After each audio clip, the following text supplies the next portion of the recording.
ಇವತ್ತಿನ ವಿಡಿಯೋದಲ್ಲಿ ನಾವು ರೋಸ್ ಮತ್ತು ಕಾಲಮ್ಸ್ ಬಗ್ಗೆ ಇನ್ನಷ್ಟು ತಿಳ್ಕೊಳ್ಳೋಣ. ಮೈಕ್ರೋಸಾಫ್ಟ್ ಎಕ್ಸೆಲಲ್ಲಿ ಡೇಟಾನ ನಾವು ರೋಸ್ ಮತ್ತು ಕಾಲಮ್ಸ್ ರೂಪದಲ್ಲಿ ಆರ್ಗನೈಸ್ ಮಾಡ್ತೀವಿ.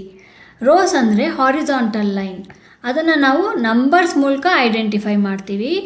ಕಾಲಮ್ಸ್ ಅನ್ನೋದು ವರ್ಟಿಕಲ್ ಲೈನ್ಸ್, ಅದನ್ನು ನಾವು ಆಲ್ಫಾಬೆಟ್ಸ್ ಮೂಲಕ ಐಡೆಂಟಿಫೈ ಮಾಡ್ತೀವಿ. ರೋಸನ್ನು ಸಾಮಾನ್ಯವಾಗಿ ನಾವು ರೆಕಾರ್ಡ್ಸ್ ಅಥವಾ ಇನ್ಫಾರ್ಮೇಷನ್ನ ಸ್ಟೋರ್ ಮಾಡೋದಕ್ಕೆ ಬಳಸ್ತೀವಿ. ಎಕ್ಸಾಂಪಲ್ಗೆ ನೀವು ಇಲ್ಲಿ ನೋಡ್ಬೋದು, ಎಂಪ್ಲಾಯಿ ಡೇಟಾ ಇದೆ. ಎಂಪ್ಲಾಯಿ ಡೇಟಾದಲ್ಲಿ ನೀವು ನೋಡ್ಬೋದು, ರೋ 1ನಲ್ಲಿ ಹೆಡರ್ಸ್ ಸ್ಟೋರ್ ಆಗಿದ್ದರೆ, ರೋ 2ನಲ್ಲಿ ಒಂದು ಎಂಪ್ಲಾಯಿ ಡೇಟಾ, ರೋ 3ನಲ್ಲಿ ಒಂದು ಎಂಪ್ಲಾಯಿ ಡೇಟಾ, ಇದೇ ಥರ ಎಂಪ್ಲಾಯಿ ಡೇಟಾಸ್ನ ನಾವು ಸ್ಟೋರ್ ಮಾಡಿದ್ದೀವಿ. ಅಂದರೆ ಪ್ರತಿಯೊಂದು ರೋನು ಒಂದೊಂದು ರೆಕಾರ್ಡ್ ರೆಪ್ರೆಸೆಂಟ್ ಮಾಡುತ್ತೆ. ಅಂದರೆ ಪ್ರತಿಯೊಂದು ರೋನು ಇಲ್ಲಿ ಒಂದೊಂದು ಎಂಪ್ಲಾಯಿನ ಡೀಟೇಲ್ಸ್ನ ರೆಪ್ರೆಸೆಂಟ್ ಮಾಡುತ್ತೆ. ಇಲ್ಲಿ ಎಂಟ್ರಿ ಆಗಿರೋ ಡೇಟಾನಲ್ಲಿ ನೀವು ನೋಟಿಸ್ ಮಾಡ್ಬೋದು, ಕೆಲವೊಂದು ಸೆಲ್ಲಲ್ಲಿ ಡೇಟಾ ಕಂಪ್ಲೀಟಾಗಿ ಕಾಣಿಸ್ತಿಲ್ಲ. ಫಾರ್ ಎಕ್ಸಾಂಪಲ್, ನಾನು C1 ಸೆಲ್ನ ಸೆಲೆಕ್ಟ್ ಮಾಡಿಕೊಂಡಾಗ ಎಂಪ್ಲಾಯಿ ನೇಮ್ ಅಂತ ಟೈಪ್ ಮಾಡಿದ್ದೀನಿ, ಬಟ್ ನಂಗೆ ಸೆಲ್ಲಲ್ಲಿ ಎಂಪ್ಲಾಯಿ ಅಂತ ಮಾತ್ರ ಕಾಣಿಸ್ತಿದೆ. ಪೂರ್ತಿ ಡೇಟಾ ಏನಿದೆ ಅದು ನನಗೆ ಫಾರ್ಮುಲಾ ಬಾರಲ್ಲಿ ಮಾತ್ರ ಕಾಣಿಸ್ತಿದೆ. ಅದೇ ಥರ ಅದ್ರ ಕೆಳಗಡೆ ಇರೋ ಹೆಸರುಗಳೆಲ್ಲ ಅದೇ ಥರ ಕಾಣಿಸ್ತಾ ಇದೆ. ಇಲ್ಲಿ ನೀವು ನೋಟಿಸ್ ಮಾಡ್ಬೋದು, B1ನಲ್ಲಿ ಎಂಪ್ಲಾಯಿ ID, ಅದೇ ಥರ ಡಿಪಾರ್ಟ್ಮೆಂಟ್. ಕೊನೆ ಕಾಲಮಲ್ಲಿ ಏನಾಗಿದೆ ಅಂದರೆ ಜಾಯ್ನಿಂಗ್ ಇಯರ್ ಅಂತ ನಾನು G1ನಲ್ಲಿ ಟೈಪ್ ಮಾಡಿದ್ರು ಕೂಡ ಅದು H1 ಮೇಲೆ ಓವರ್ಲ್ಯಾಪ್ ಆಗಿ ಕಾಣಿಸ್ತಿದೆ. ಅದು ಯಾಕಾಗುತ್ತೆ ಅಂದರೆ, ಯಾವುದೇ ಶೀಟ್ನ ನಾವು ಓಪನ್ ಮಾಡಿದಾಗ ಸೆಲ್ ಕಾಲಮ್ ವಿಡ್ತ್ ಅಂದರೆ ಕಾಲಮ್ ಅಗಲ ಮತ್ತು ರೋ ಹೈಟ್, ರೋ ಉದ್ದ ಏನಿದೆ ಫಿಕ್ಸ್ಡ್ ಆಗಿರುತ್ತೆ. ನಾನಿಲ್ಲಿ K ಮತ್ತು L ಮಧ್ಯೆ ಏನು ಲೈನ್ ಇದೆ ಕಾಲಮ್ ಮಧ್ಯ, ಆ ಲೈನ್ ಮೇಲೆ ಪ್ಲೇಸ್ ಮಾಡಿದಾಗ ನೀವು ನೋಟಿಸ್ ಮಾಡ್ಬೋದು, ಆ್ಯರೋ ಚೇಂಜ್ ಆಗುತ್ತೆ, ಮೌಸ್ ಪಾಯಿಂಟರ್ ಚೇಂಜ್ ಆಗುತ್ತೆ ಡಬಲ್ ಸೈಡೆಡ್ ಆ್ಯರೋ ಆಗಿ. ಅದನ್ನು ಕ್ಲಿಕ್ ಮಾಡಿದಾಗ ನೀವು ನೋಟಿಸ್ ಮಾಡ್ಬೋದು, ವಿಡ್ತ್ 8.11 ಅಂತ ಇದೆ. ಅಂದರೆ ಪ್ರತಿಯೊಂದು ಕಾಲಮ್ದು ವಿಡ್ತ್ ಏನಿದೆ 8.11. ಅದೇ ಥರ ರೋ ಹೈಟ್ನು ನಾವು ಚೆಕ್ ಮಾಡ್ಬೋದು. 2 ರೋ ಮಧ್ಯೆ ಇರೋ ಲೈನ್ ಮೇಲೆ ನಾವು ಕ್ಲಿಕ್ ಮಾಡಿದಾಗ ಹೈಟ್ ನಮಗೆ 14.40 ಅಂತ ಕಾಣಿಸುತ್ತೆ. ಅದನ್ನು ನಾವು ಚೇಂಜ್ ಮಾಡ್ಬೋದು. ಅಂದರೆ ನಾನಿಲ್ಲಿ K ಕಾಲಮ್ದು ವಿಡ್ತ್ ಚೇಂಜ್ ಮಾಡಬೇಕಂದ್ರೆ ಅದ್ರ ಪಕ್ಕ ಬಲಗಡೆ ಇರೋ ಲೈನ್ ಮೇಲೆ ಕ್ಲಿಕ್ ಮಾಡಿ ಬಲಕ್ಕೆ ಡ್ರ್ಯಾಗ್ ಮಾಡಿದ್ರೆ ಅದು ಕಾಲಮ್ ವಿಡ್ತ್ ಜಾಸ್ತಿ ಆಗುತ್ತೆ, ಎಡಕ್ಕೆ ಡ್ರ್ಯಾಗ್ ಮಾಡಿದ್ರೆ ಕಾಲಮ್ ವಿಡ್ತ್ ಕಮ್ಮಿ ಆಗುತ್ತೆ. ಅದೇ ಥರ ನಾನು ಇಲ್ಲೂ ಮಾಡ್ಬೋದು. ನೀವು ನೋಟಿಸ್ ಮಾಡ್ಬೋದು, ನಾನು G ಕಾಲಮ್ ಜಾಸ್ತಿ ಮಾಡಬೇಕಾಗಿರೋದ್ರಿಂದ ವಿಡ್ತ್ G ಕಾಲಮ್ ಏನಿದೆ ಇಲ್ಲಿ ಅದ್ರ ಬಲಗಡೆ ಇರೋವಂಥ ಒಂದು ಲೈನ್ ಏನಿದೆ ಅದನ್ನು ಕ್ಲಿಕ್ ಮಾಡಿ ರೈಟ್ ಸೈಡಿಗೆ ಡ್ರ್ಯಾಗ್ ಮಾಡಿದಾಗ ಆಟೋಮ್ಯಾಟಿಕ್ಕಾಗಿ ಅದು G ಕಾಲಮ್ದು ವಿಡ್ತ್ ಜಾಸ್ತಿ ಆಗುತ್ತೆ. ಆದರೆ ತುಂಬ ಜಾಸ್ತಿ ಕಾಲಮ್ ಇರಬೇಕಾದ್ರೆ ನಾವು ಕಾಲಮ್ ವಿಡ್ತ್ನ ಒಂದೊಂದೇ ಡ್ರ್ಯಾಗ್ ಮಾಡ್ಕೊಂಡು ಕೂತ್ಕೊಳ್ಳೋಕ್ಕಾಗೋದಿಲ್ಲ ಜಾಸ್ತಿ ಮಾಡೋದಕ್ಕೆ. ಅದಕ್ಕೆ ಒಂದು ಟೆಕ್ನಿಕ್ ಏನಂತ ಅಂದರೆ, ಇಲ್ಲಿ ನೀವು ಕಾರ್ನರಲ್ಲಿ ನೋಡ್ಬೋದು ಬ್ಲ್ಯಾಂಕ್ ಸ್ಪೇಸ್ ಏನಿದೆ A ಕಾಲಮ್ ಲೆಫ್ಟ್ ಸೈಡಲ್ಲಿ ಮತ್ತು ರೋ 1 ಮೇಲ್ಗಡೆ ಬ್ಲ್ಯಾಂಕ್ ಸ್ಪೇಸ್ ಏನಿದೆ ಇಲ್ಲಿ ಕ್ಲಿಕ್ ಮಾಡಿದ ತಕ್ಷಣ ಇಡೀ ಶೀಟ್ ಸೆಲೆಕ್ಟ್ ಆಗುತ್ತೆ.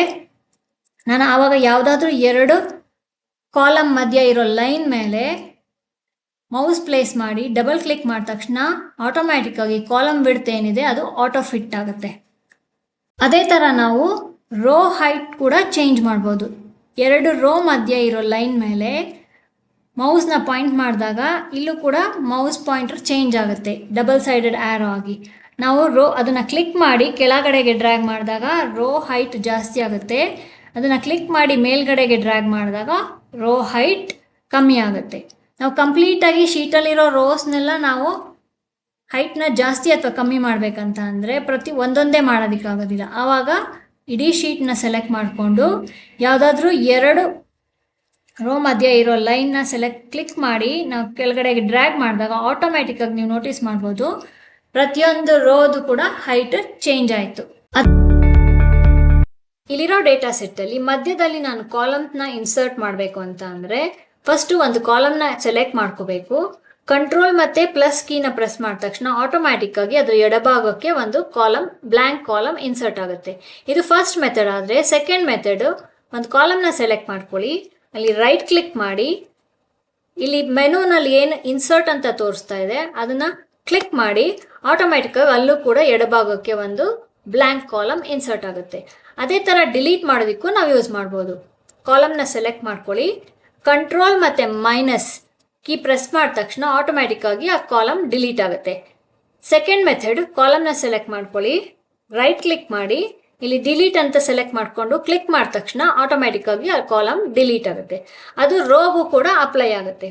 ನೀವು ಯಾವುದಾದ್ರೂ ಒಂದು ರೋನ ಸೆಲೆಕ್ಟ್ ಮಾಡಿಕೊಂಡು ಅಲ್ಲಿ ರೋನ ಇನ್ಸರ್ಟ್ ಮಾಡಬೇಕು ಅಂತ ಅಂದರೆ ಕಂಟ್ರೋಲ್+ ಮಾಡಿ, ಇಲ್ಲಾಂದರೆ ರೈಟ್ ಕ್ಲಿಕ್ ಮಾಡಿ ಇನ್ಸರ್ಟ್ ಅಂತ ಕ್ಲಿಕ್ ಮಾಡಿದ ತಕ್ಷಣ ಆಟೋಮ್ಯಾಟಿಕ್ಕಾಗಿ ರೋ ಇನ್ಸರ್ಟ್ ಆಗುತ್ತೆ. ಅದೇ ಥರ ನಾನು ಡಿಲೀಟ್ ಮಾಡಬೇಕು ಅಂತಂದರೆ ರೋನ ಸೆಲೆಕ್ಟ್ ಮಾಡಿಕೊಂಡು ರೈಟ್ ಕ್ಲಿಕ್ ಮಾಡಿ ಡಿಲೀಟ್ ಅಂತ ಕ್ಲಿಕ್ ಮಾಡಿದ ತಕ್ಷಣ ಸೆಲೆಕ್ಟ್ ಆಗಿರೋ ರೋ ಡಿಲೀಟ್ ಆಗುತ್ತೆ. ಅದೇ ಥರ ರೋನ ಸೆಲೆಕ್ಟ್ ಮಾಡಿಕೊಂಡು ಕಂಟ್ರೋಲ್- ಕೀ ಪ್ರೆಸ್ ಮಾಡಿದ್ರೂ ರೋ ಡಿಲೀಟ್ ಆಗುತ್ತೆ. ಹಾಗಾದರೆ ಕೆಲವೊಂದು ಫೈಲ್ಸಲ್ಲಿ ಮಧ್ಯದಲ್ಲಿ ತುಂಬ ಬ್ಲ್ಯಾಂಕ್ ರೋಸ್ ಇರುತ್ತೆ, ಅದನ್ನು ಹೇಗೆ ಡಿಲೀಟ್ ಮಾಡೋದು ಅಂತ ನೋಡೋಣ. ಇಲ್ಲಿ ನೋಡ್ಬೋದು ಮಧ್ಯದಲ್ಲಿ ತುಂಬ ಬ್ಲ್ಯಾಂಕ್ ರೋಸ್ ಇದೆ ಈ ಡೇಟಾ ಸೆಟ್ಟಲ್ಲಿ. ಇದನ್ನು ಡಿಲೀಟ್ ಮಾಡಬೇಕಂದ್ರೆ ನಾವು ಒಂದೊಂದೇ ಸೆಲೆಕ್ಟ್ ಮಾಡಿಕೊಂಡು ಡಿಲೀಟ್ ಮಾಡೋದು ಕಷ್ಟ. ಆವಾಗ ಏನು ಮಾಡಬೇಕಂದ್ರೆ ಒಂದು ಕಾಲಮ್ನ ಸೆಲೆಕ್ಟ್ ಮಾಡ್ಕೊಳ್ಳಿ. ಕಾಲಮ್ನ ಸೆಲೆಕ್ಟ್ ಮಾಡಿಕೊಂಡು ಹೋಮ್ ಟ್ಯಾಬಲ್ಲಿ ಇಲ್ಲಿ ಎಡಿಟಿಂಗ್ ಅಂತ ಏನು ಗ್ರೂಪ್ ಇದೆ ಇಲ್ಲಿ ಫೈಂಡ್ ಆ್ಯಂಡ್ ಸೆಲೆಕ್ಟ್ ಅಂತ ಸೆಲೆಕ್ಟ್ ಮಾಡ್ಕೊಳ್ಳಿ. ಇದನ್ನು ಸೆಲೆಕ್ಟ್ ಮಾಡಿದಾಗ ಇಲ್ಲಿ ಕೆಳಗಡೆ ಇರೋ ಮೆನುನಲ್ಲಿ ಗೋ ಟು ಸ್ಪೆಷಲ್ ಅಂತ ಕ್ಲಿಕ್ ಮಾಡಿ ಇಲ್ಲಿ ಒಂದು ನಿಮಗೆ ಡೈಲಾಗ್ ಬಾಕ್ಸ್ ಬರುತ್ತೆ. ಈ ಡೈಲಾಗ್ ಬಾಕ್ಸಲ್ಲಿ ಬ್ಲ್ಯಾಂಕ್ಸ್ ಅಂತ ಸೆಲೆಕ್ಟ್ ಮಾಡಿಕೊಂಡು ಓಕೆ ಕೊಡಿ. ಸೊ ಏನಾಗುತ್ತೆ ಅಂದರೆ ಈ ಕಾಲಮಲ್ಲಿರೋ ಬ್ಲ್ಯಾಂಕ್ ಸೆಲ್ಲೆಲ್ಲ ಸೆಲೆಕ್ಟ್ ಆಗುತ್ತೆ. ಇದು ಸೆಲೆಕ್ಟ್ ಆದಾಗ ಜಸ್ಟ್ ನೀವು ಇಲ್ಲಿ ಡಿಲೀಟ್ಗೆ ಹೋಗ್ಬಿಟ್ಟು ಡಿಲೀಟ್ ಶೀಟ್ ರೋಸ್ ಅಂತ ಸೆಲೆಕ್ಟ್ ಮಾಡಿಕೊಂಡು ಕ್ಲಿಕ್ ಮಾಡಿದಾಗ ಆಟೋಮ್ಯಾಟಿಕ್ಕಾಗಿ ಬ್ಲ್ಯಾಂಕ್ ರೋಸ್ ಎಲ್ಲ ಡಿಲೀಟ್ ಆಗುತ್ತೆ. ಅದೇ ಥರ ನಾವು ಬ್ಲ್ಯಾಂಕ್ ಕಾಲಮ್ಸ್ನು ಕೂಡ ಡಿಲೀಟ್ ಮಾಡ್ಬೋದು. ಇಲ್ಲಿ ನೋಡ್ಬೋದು ನೀವು ಮಲ್ಟಿಪಲ್ ಬ್ಲ್ಯಾಂಕ್ ಕಾಲಮ್ಸ್ ಇದೆ, ನಾವು ಒಂದೊಂದೇ ಡಿಲೀಟ್ ಮಾಡ್ತಾ ಇದ್ರೆ ಆಗೋದಿಲ್ಲ. ಸೊ ಒಟ್ಟಿಗೆ ಡಿಲೀಟ್ ಮಾಡಬೇಕು ಅಂದರೆ ಯಾವುದಾದ್ರೂ ಒಂದು ರೋನ ಸೆಲೆಕ್ಟ್ ಮಾಡ್ಕೊಳ್ಳಿ. ರೋನ ಸೆಲೆಕ್ಟ್ ಮಾಡಿಕೊಂಡು ಹೋಮ್ ಟ್ಯಾಬಲ್ಲಿ ಎಡಿಟಿಂಗ್ ಗ್ರೂಪಲ್ಲಿ ಫೈಂಡ್ ಆ್ಯಂಡ್ ಸೆಲೆಕ್ಟ್ ಅಂತ ಏನಿದೆ ಇಲ್ಲಿ ಕ್ಲಿಕ್ ಮಾಡಿ ಇಲ್ಲಿ ಕೆಳಗಡೆ ಇರೋ ಮೆನುನಲ್ಲಿ ಗೋ ಟು ಸ್ಪೆಷಲ್ನ ಕ್ಲಿಕ್ ಮಾಡಿ ನಿಮಗೊಂದು ಡೈಲಾಗ್ ಬಾಕ್ಸ್ ಅಪಿಯರ್ ಆಗುತ್ತೆ. ಇದರಲ್ಲಿ ಬ್ಲ್ಯಾಂಕ್ಸ್ನ ಸೆಲೆಕ್ಟ್ ಮಾಡ್ಕೊಳ್ಳಿ. ಸೆಲೆಕ್ಟ್ ಮಾಡಿ ಓಕೆ ಕ್ಲಿಕ್ ಮಾಡಿದ ತಕ್ಷಣ ಆಟೋಮೆಟಿಕ್ಕಾಗಿ ಬ್ಲ್ಯಾಂಕ್ ಸೆಲ್ಸ್ ಸೆಲೆಕ್ಟ್ ಆಗುತ್ತೆ. ಇವಾಗ ಅದೇ ಹೋಮ್ ಟ್ಯಾಬಲ್ಲಿ ಸೆಲ್ಸ್ ಅನ್ನೋ ಗ್ರೂಪಲ್ಲಿ ಡಿಲೀಟ್ನ ಡೌನ್ ಆ್ಯರೋ ಏನಿದೆ ಇಲ್ಲಿ ಕ್ಲಿಕ್ ಮಾಡಿ ಕೆಳಗಡೆ ಇರೋ ಡಿಲೀಟ್ ಶೀಟ್ ಕಾಲಮ್ಸ್ನ ಸೆಲೆಕ್ಟ್ ಮಾಡಿಕೊಂಡು ಕ್ಲಿಕ್ ಮಾಡಿ ಆಟೋಮ್ಯಾಟಿಕ್ಕಾಗಿ ಬ್ಲ್ಯಾಂಕ್ ಕಾಲಮ್ಸ್ ಡಿಲೀಟ್ ಆಗುತ್ತೆ. ನಿಮ್ಮ ಡೇಟಾ ಸೆಟ್ಟಲ್ಲಿ ಯಾವುದಾದ್ರೂ ಕಾಲಮ್ನ ರಿಅರೇಂಜ್ ಅಥವಾ ಶಿಫ್ಟ್ ಮಾಡಬೇಕು ಅಂತಂದರೆ ಇಲ್ಲಿ ಒಂದು ಚಿಕ್ಕ ಟ್ರಿಕ್ ಇದೆ. ಫಸ್ಟು ಯಾವ ಕಾಲಮ್ನ ನೀವು ಶಿಫ್ಟ್ ಮಾಡಬೇಕಂತ ಇದ್ದೀರಾ ಅದನ್ನು ಸೆಲೆಕ್ಟ್ ಮಾಡ್ಕೊಳ್ಳಿ. ಕಂಟ್ರೋಲ್-X ಪ್ರೆಸ್ ಮಾಡಿ ಎಲ್ಲಿಗೆ ಶಿಫ್ಟ್ ಮಾಡಬೇಕಂತ ಇದ್ದೀರಾ ಅಲ್ಲಿ ಸೆಲ್ನ ಸೆಲೆಕ್ಟ್ ಮಾಡ್ಕೊಳ್ಳಿ.